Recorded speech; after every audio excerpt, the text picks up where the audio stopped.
everyone, welcome back to my channel. So today, obviously, you know we're doing a Q&A. These questions came from a box that I put out on my Instagram last week. If you missed it and you have more questions, just drop them in the comments below and we can get started. I am so excited. I haven't done one of these in so long, here or on Instagram, so I'm ready to answer your questions and let y'all know what's been going on. Which leads us to the first question, and I'm reading all the questions from my phone. It says, "You've been kind of MIA for a long time. Is everything okay?" The answer is yes, everything is completely fine. I never fully left social media. I've been very active over on my Instagram, but I did take a step back from YouTube, honestly, because I was just feeling really uninspired. And I've mentioned this before, I like my content to feel useful, and I wasn't feeling like anything that I had to say would have been useful anymore. Some of you guys may disagree, but I think that the plan I have for the channel is nice and fun for the both of us, so that explains my absence here. But overall, we're doing great. Sebastian's going into the first grade, Margot's going into pre-K, Brennan's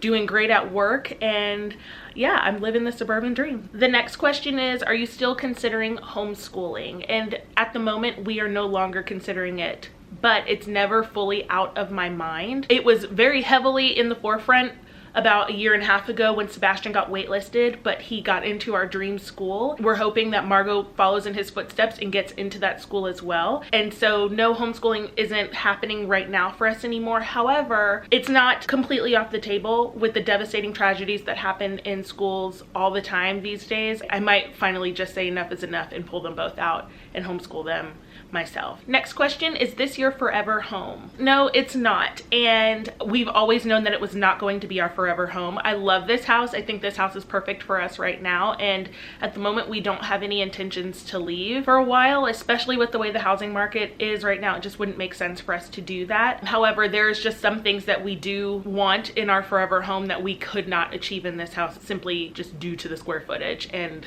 the homeowners association. So at some point in the next few years, we will do a move and either find or build a home that has everything that we want and that feels like it's us all the way down to the studs. Okay, this question made me laugh when it came through. It says, what are your Christmas traditions? I know it's not Christmas yet. I laughed because I'm someone who thinks about Christmas all year long, so I'm happy to to say anything about Christmas time. I do have a video on Christmas traditions, but it's a couple years old, maybe 3 or 4 years old at this point. I know I filmed it during COVID, but the first thing that comes to mind is we start off the Christmas season on Thanksgiving with mulled wine. I already have probably decorated my house for Christmas at that point, but I really feel like I'm in the festive season by drinking mulled wine on Thanksgiving Day. We also mail out family Christmas cards. We take the photo. We throw a gingerbread house party every single year, and that's been like really fun because the kids look forward to it. And I think this year we're going to make it even bigger, and I hope that this is something we do until, well, honestly, I was gonna say until they can't stand it, but no, we're gonna do it until the grandkids come, and then I'll continue it then too. We also like to go look at Christmas lights. I know there's a lot of places you can drive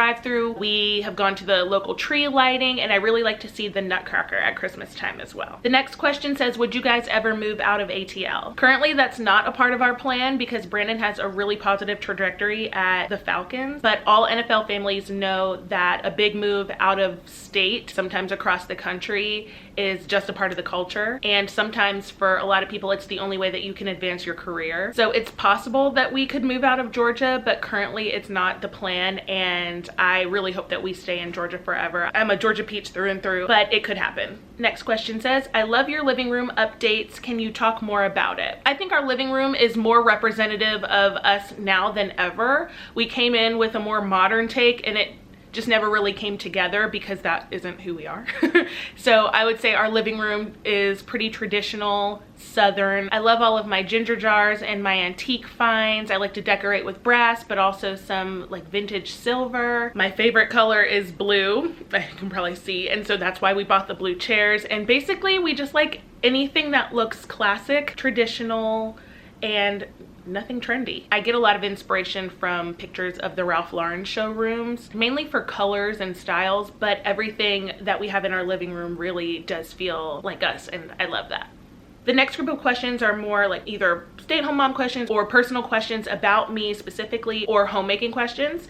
The first one is, how do you spend alone time with God being a mom? I will admit, now that the summer has started and the kids are home, it is a lot more difficult. We're all waking up a lot later and I don't have that like quiet early morning anymore. So I am looking forward to the kids going back to school, but I would say during the school year, I was getting up between 6:15 and 6:30 to like kind of wake up, and I would get dressed.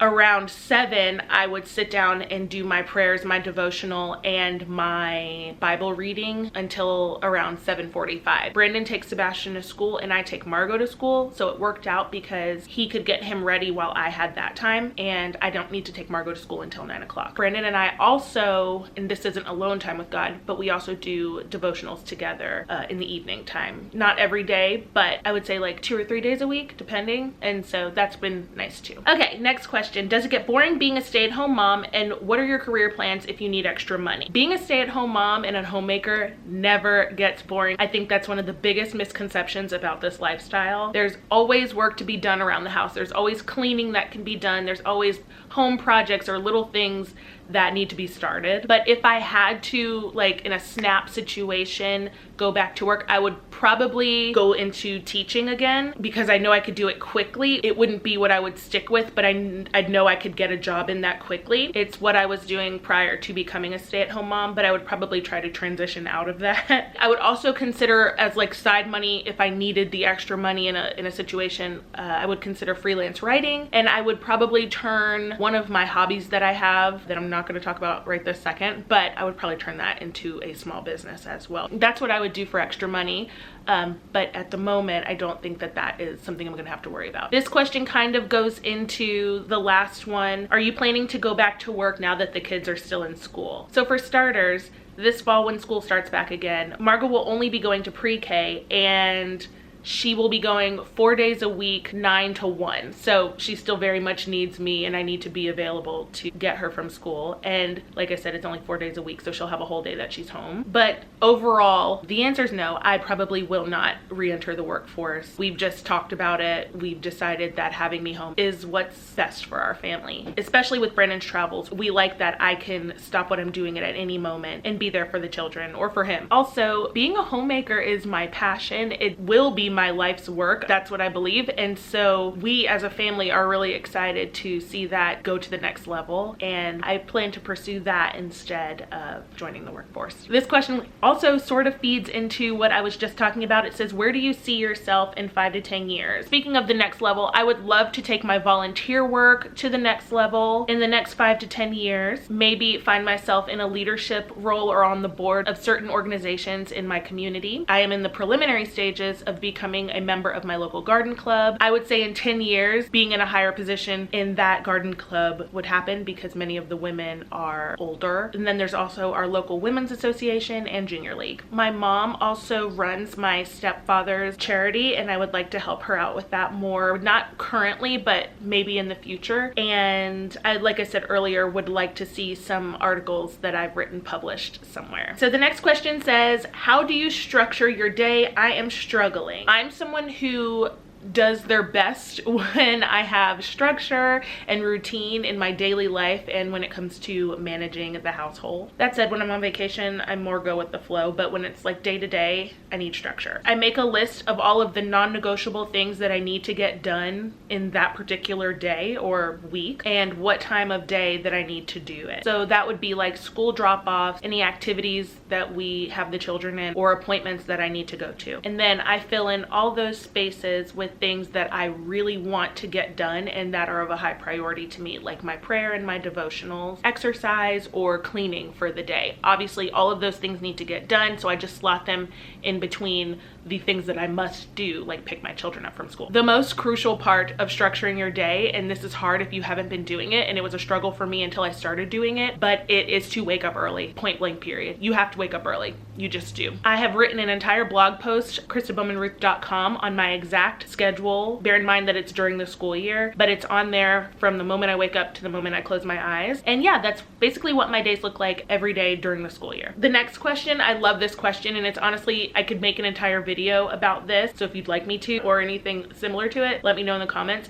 But it's any tips on not completely losing yourself to motherhood? Yes. Okay. My number one tip, do not make motherhood your entire personality. And I get it. It's hard not to. We've all done it, especially first-time moms, and especially those of us who stay at home because we don't really have a lot going on outside of the home. But don't make it your entire personality. So I encourage you to find things outside of your home to do that you find enjoyable that don't involve your children. For instance, like I mentioned, I'm in the local garden club. Brandon has us going to pickleball. Me and about 5 of my girlfriends are starting a cookbook club, which anyone can do. It's just really important to find community in places that don't revolve around children. And if hanging out outside of the home and trying to find community isn't possible, or it's just not your thing, you might be introverted, then I would say reconnect with your favorite hobbies. Something about me, and I've only recently started talking about this, but I enjoy learning. So even at the moment, I'm taking 2 e-courses right now. I just completed one, and the other one I'm about 35% done with. It's complete with like modules and quizzes.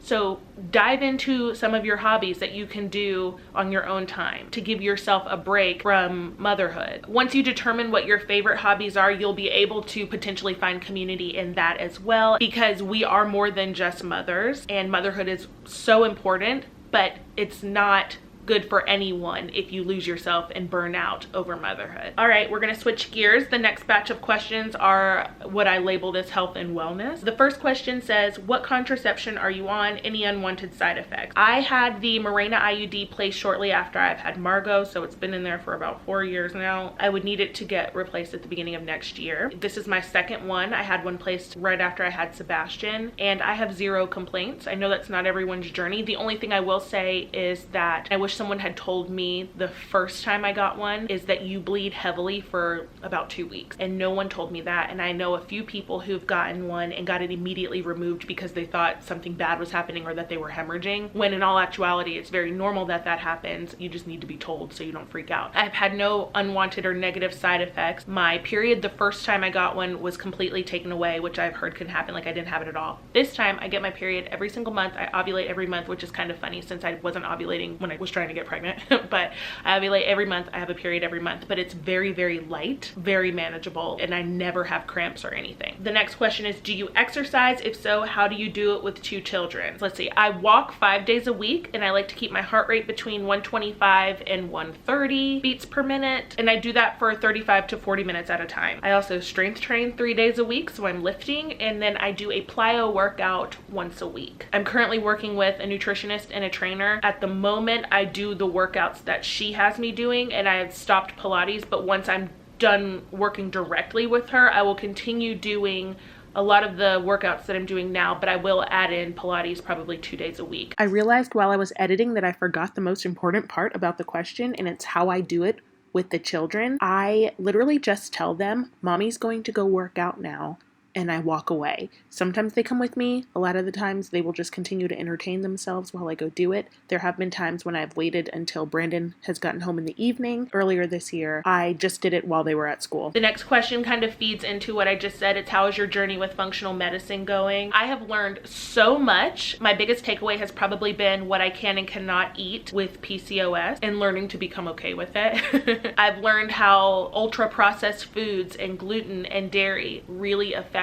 my body. I've also learned how to properly work out, and that there are some workouts out there that are very normal for a lot of people and who see success with weight loss and health with those, but that could harm me as someone with PCOS and could actually make me gain more weight and put more stress on my body. So learning how to work out and eat for my body has been invaluable, and it's information that I have been documenting and plan to pull out if I need it should Margot get diagnosed with PCOS in the future, because it is hereditary. All right, we're almost done. We have a couple more questions. I categorize them as beauty. So the first one says, Margot's curls, will you share the products you use? So I will link below all of Margot's products. I'll also put them right here on the screen. But Margot's hair products start with Aussie shampoo and conditioner. I mainly just use their deep conditioner as a regular conditioner because her hair gets so dry. And then for the curls, and I can put a picture of like when we do her hair like this, which is my favorite because this is what her hair should look like at all times. How I achieve this is using the B-Girl Honey Custard, and I rake that through small sections, and then I use Extreme Gel, the blue one, and rake that through as well. And I do that on wet hair, not sopping wet, but pretty wet, like more than damp. And that is how we achieve that look. And then I dry it using my diffuser. And I think it's important to know that Margot has the 3C hair type. So if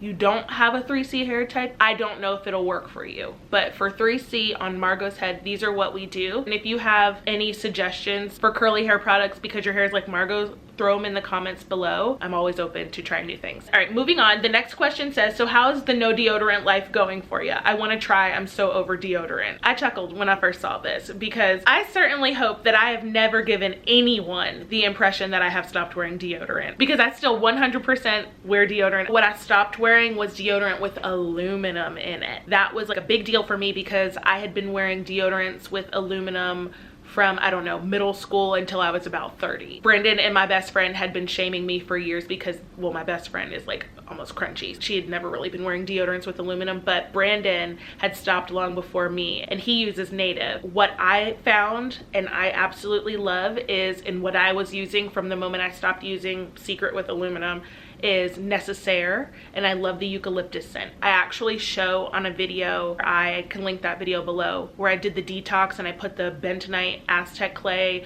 under my arms to help rid the toxins from my body. It was like a 2-week process of getting all that out of me. I was smelly for like a week or two, but once I was rid of all of those toxins, the new deodorant went on with no problem, and I have not turned back. And I don't plan to. The next question says, where do you go to get your hair done? I go into, you can't see it on camera, but I just go into that bathroom right there. That's where I go and get my hair done. I'm not someone who experiments with their hair. I like my hair to look the same pretty much all the time. I do it myself. I have some grays coming in and I just box dye those myself because I have no interest in getting highlights or balayage or whatever it is that the girls are doing. It's not me. Currently, my hair extensions, they need to be replaced at this point, but they are from a company called Go Sleek Hair. I've also used to wear Luxie hair extensions. I trim my own ends. Sometimes I'll get my mom to help me if I can't seem to get it right, but yeah, that's pretty much it. I just do it myself. And that was pretty much the rest of the questions. And I had a couple people